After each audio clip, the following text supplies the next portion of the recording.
हनुमान जी से खुश होकर वरदान तो कई देवताओं ने दिए, लेकिन एक समय स्वयं महादेव ने उनकी परीक्षा लेने के लिए इतना भयंकर रूप धारण किया कि पूरी पृथ्वी कांप उठी थी। कथा रामायण काल के बाद की मानी जाती है। हनुमान जी हर समय राम नाम में डूबे रहते थे। न उन्हें शक्ति का अहंकार था, न अपने पराक्रम का। लेकिन देवताओं के मन में एक प्रश्न उठा, क्या हनुमान की भक्ति हर परिस्थिति में अडिग रहेगी? कहते हैं तब स्वयं महादेव ने हनुमान जी की परीक्षा लेने का निश्चय किया, क्योंकि हनुमान सिर्फ राम भक्त नहीं, स्वयं शिव के अंश भी माने जाते हैं। एक दिन हनुमान जी वन में बैठकर राम नाम का जप कर रहे थे। तभी अचानक पूरा वातावरण बदलने लगा, आकाश काला हो गया, भयंकर तूफान चलने लगा और धरती कांप उठी। हनुमान जी ने आंखें खोली तो उनके सामने एक विकराल रूप खड़ा था। जटाएं अग्नि जैसी, आंखें अंगारों की तरह लाल और हाथ में भयंकर त्रिशूल। उस रूप ने गरज कर कहा, वानर, तुम जिस राम का नाम लेते हो, आज कोई तुम्हें उनसे नहीं बचा सकता। लेकिन कहते हैं हनुमान जी के चेहरे पर जरा सा भय नहीं आया। उन्होंने फोल्डेड हैंड्स के साथ सिर्फ इतना कहा, मेरे प्राण चले जाएं, लेकिन राम नाम नहीं छूटेगा। तभी वो भयंकर रूप और भी विकराल हो गया। पूरी पृथ्वी कांपने लगी, लेकिन हनुमान जी का जप नहीं रुका और अगले ही क्षण वो भयंकर रूप शांत होने लगा। अग्नि जैसी आंखें करुणा में बदल गईं, क्योंकि स्वयं महादेव अपने असली स्वरूप में प्रकट हो चुके थे। कहते हैं शिव जी मुस्कुराए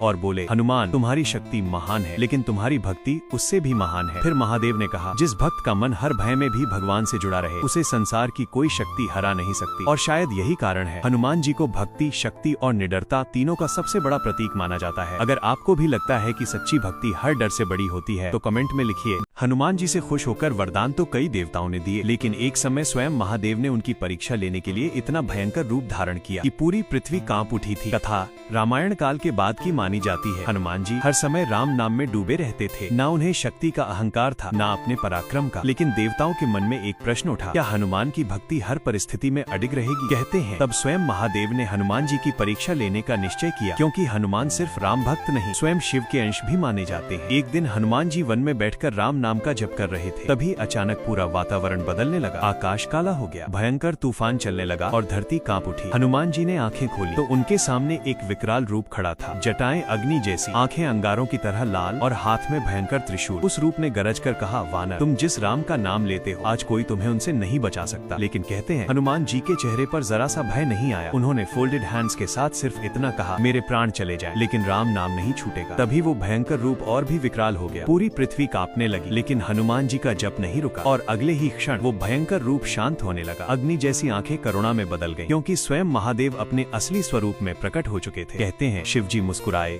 और बोले, हनुमान, तुम्हारी शक्ति महान है, लेकिन तुम्हारी भक्ति उससे भी महान है। फिर महादेव ने कहा, जिस भक्त का मन हर भय में भी भगवान से जुड़ा रहे, उसे संसार की कोई शक्ति हरा नहीं सकती। और शायद यही कारण है हनुमान जी को भक्ति, शक्ति और निडरता तीनों का सबसे बड़ा प्रतीक माना जाता है। अगर आपको भी लगता है कि सच्ची भक्ति हर डर से बड़ी होती है, तो कमेंट में लिखिए।